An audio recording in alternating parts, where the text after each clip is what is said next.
আসসালামু আলাইকুম এভরিওয়ান, আশা করি সবাই অনেক ভালো আছেন। দুপুরে যখন কাজ থেকে ফিরে আসলাম তখন দেখি আমার সহধর্মিণী আপনাদের ভাবি আমার জন্য ভুনা খিচুড়ি রান্না করেছে।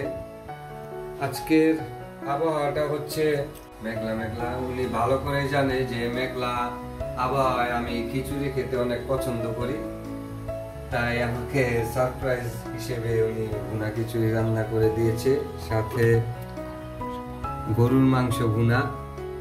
মাংসটা কিন্তু চরম হয়েছে, লুকিং দেখে বুঝতে পারতেছেন। আর এখন আরেকটা জিনিস হবে, এটার প্রস্তুতি নেওয়া হয়েছে। এটা হচ্ছে ধনেপাতার ভর্তা।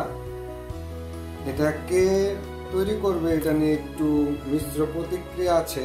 আমি চেষ্টা করব যদি আমি বানাইতে পারি, যে যদিও আমি এসব বানাইতে পারি না, তারপর মাঝে মাঝে চেষ্টা করি আর কি আছে ডিম ভাজাও আছে সাথে। শুটকি ভর্তা আছে। ও ধন্যবাদ, অসংখ্য ধন্যবাদ আপনাকে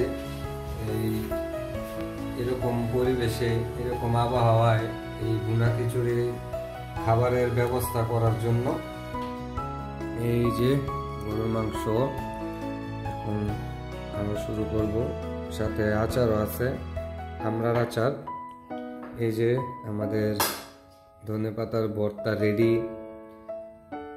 শসা আছে, লেবু আছে। এখন খাওয়া দাওয়া শুরু করব। আমি খিচুড়ি খাই আর আপনারা ঘুমান। আল্লাহ হাফেজ।